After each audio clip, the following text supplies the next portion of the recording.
guys, it's me Casey, and didn't think I'd be doing this, but here's another ENFJ video. But first things first, yeah, I've kind of been away for a while, and that was due in part to work and having a lot of other responsibilities in my life. But since I've been wanting to get into the habit of making more videos, so I thought I'd talk about something, at least do a simple video like this. And oddly enough, there's also something that puzzles me quite often, because I realize that vlogs like this, these are videos I just shoot, I don't even edit it, I just chuck it straight into YouTube with like nothing, and these are the ones that get so much more views compared to the other stuff I put out.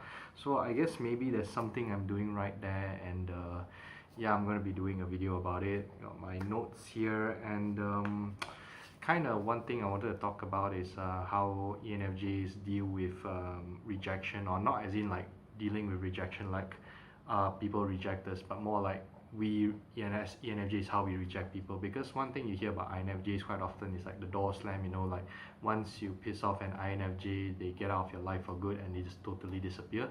And I feel that's something that ENFJs do as well, and it's just something that we don't talk about. And this was something that came up recently with my partner, which is an INFP. And I noticed for her side, she tends to maybe hold on to people a bit longer than, let's say, I do. And we were talking about some people that maybe we felt weren't like such good influences or weren't being very good positive impacts in our lives. And for me, I was like, with people like that, I just went up straight and like go on social media or whatever, like, yeah, I mean, I don't need this person in my life, and I just delete this person. Maybe they're doing something in their life which I'm very against, and I just don't want to. It's not like I don't allow them to do such things. It's just that I just don't want to be witness to such activities, because maybe it makes me unhappy and stuff like that. So with people like that, if I just don't approve from, I'll either delete you if I really have no contact with you, or I really dislike you, or I would just at the very least, if it's someone I'm close to and I really don't want to hurt their feelings, and it's someone that I'm maybe still in contact with, I'll just hide them and snooze them off social media, so that I don't really see their posts, but we still sort of remain friends. So she was quite surprised that I could do something like that so freely. I mean, just like that, it didn't feel like anything much. And I guess I wanted to cover that in a way. So I think even though ENFJs are kind of like extroverts by nature, people always think that we always let people into our lives. But I think ENFJs, because we focus not on like having big groups of people, but rather like very smaller but closer knit groups, because we like people, but we like to have closer relationships with those people. So we focus on having like less is more like a higher quality friends rather than higher quantity friends. I mean, we do have a large group of friends as well. I mean, I would like to have always a bigger group of friends, but it always feels more natural for me to really develop one relationship and try to make it as strong as possible, rather than just have many superficial friends which I really don't even have a connection with. So we're very selective about who we let into our social circle, and like a big part of that is like how you play into it. So sometimes if we feel like yeah, you're a nice person, but if maybe you don't really fit into the social dynamic much, like for my side, I don't know whether if I should include you. And like a very good example of this is actually a friend. I think I'm just gonna admonish some details here and there, but there was this friend. There was this female friend who is an ENFJ, and I wanted to introduce someone to her and say, maybe you can introduce this person into your social group, and maybe just add this person on social media, and you guys can be friends and stuff like that. And the first thing like she kind of asked me is like, what purpose does this person play in my social media group? I mean, what is the reason for him being there? I mean, we are close on maybe another platform, or we chat a lot in other stuff, but maybe in my social media he just doesn't fit. So I mean, there's always like sort of like a purpose to this person's presence, and I feel like that's the same way for me as well. Like, I can be close with you and all, but are you really like, how well do you fit in with the whole dynamics of my social situation, my social circle? So it's something that I guess we pay attention to as well. And if you don't really click, you don't really fit. But that doesn't mean you cannot be close one-on-one. But maybe sometimes we care about the platform as well. So it's like we compartmentalize our relationships quite well. So it's like, um, let's say like I have a group of friends and we are all gamers, and we like to play video games a lot and stuff like that. And I have, let's say, a female friend who is not into video games, but she just wants more friends. It would not make sense for me to, let's say, chuck her inside the gamer group, because she's going to be lost in that conversation. And like, so I guess there's a selective bit in terms of like accepting people into a social group. But that is just like kind of like in a group dynamic also. But sometimes also there's that whole one-on-one interpersonal relationship thing that we have. And one of the factors that I pay attention to in terms of like whether to hold on to a certain friendship or not is the element of usefulness in each other's lives. And the question is not like totally like usefulness as in like this person is always serving me and I need this person to serve me and stuff like that, because that's a very narcissistic way of viewing life and friendships. But more like can I help this person, and can this person help me? If, let's say, I'm in a social or not even help, but bring positive impact, it might not be just like you helping me me helping you in a transactional business way, but more like also like do I enjoy spending my time with you, and do you enjoy spending your time with me?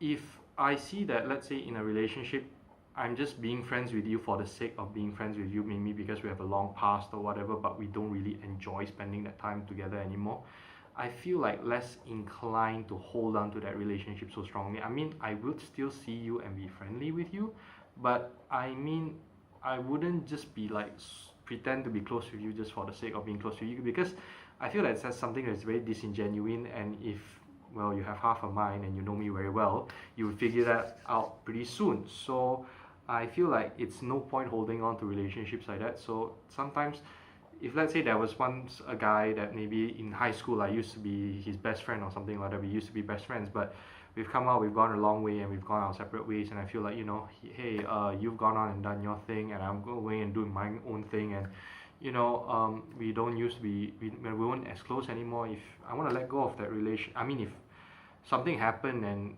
I was forced to let go of that relationship, I wouldn't be too hung up about it. Even with sometimes with newer friends, that sometimes those relationships just end suddenly, or maybe there was a huge disagreement and fundamentally we just can't get along anymore. It's like, if we don't bring positive impact, we don't bring good vibes into each other's lives, I think that sometimes it's just best to go separately.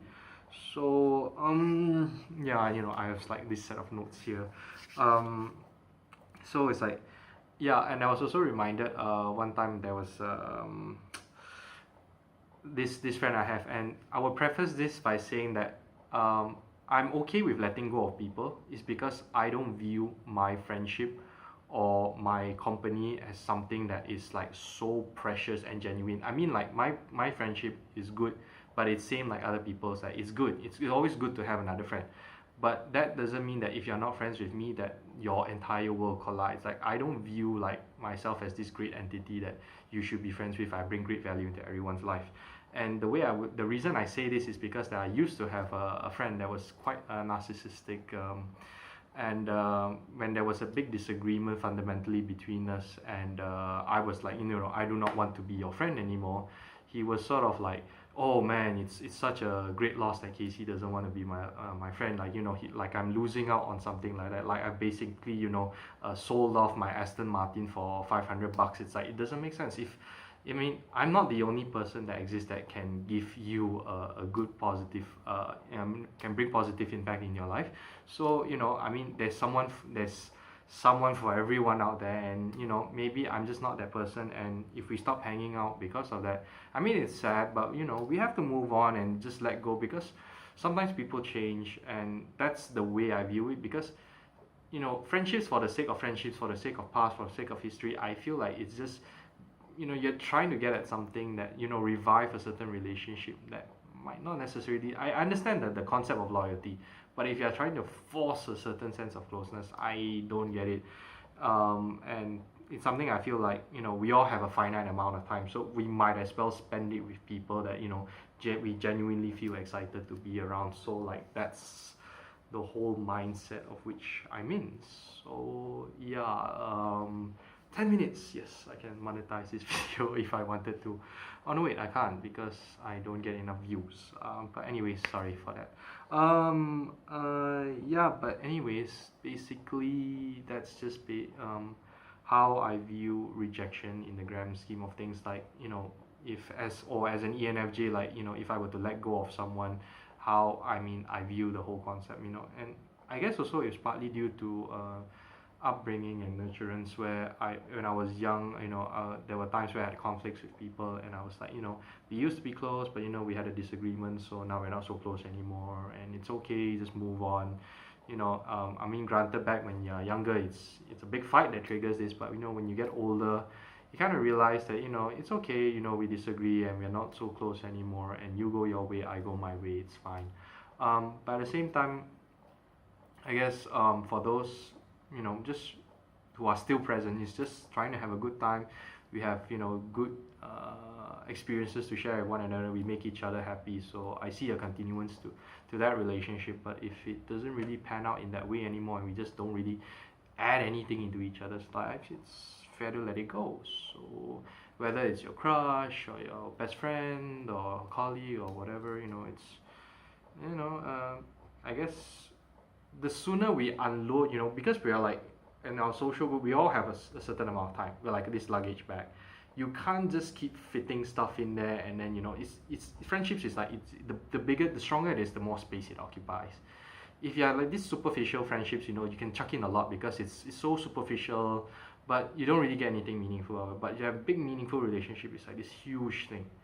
So if you want this huge thing, you gotta always work at it, and if it's you just can't keep wasting too much time and adding too much things inside. So I'm not sure how to exactly explain this, but why not use the time and happiness you have, or at least that time you have, spend it being with someone that you're happy with, and if that person no longer fits that bill, you just move on. It's not about kicking someone out of your life, but it's more about moving on and finding someone that will make you happy in your life. And I guess that's the way I view it, and that's something I hope for everyone as well, in some one way or another.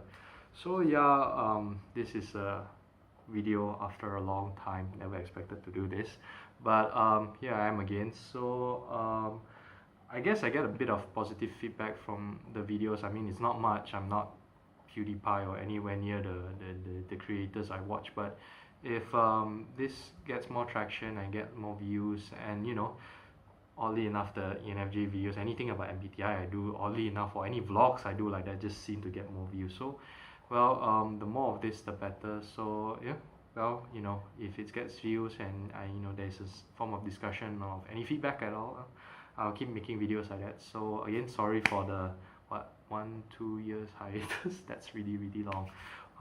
But yeah, it's good to at least contribute something back to the pool of content. And till then, I'm just rambling at this point. I'll see you in the next video. Bye bye. Ciao.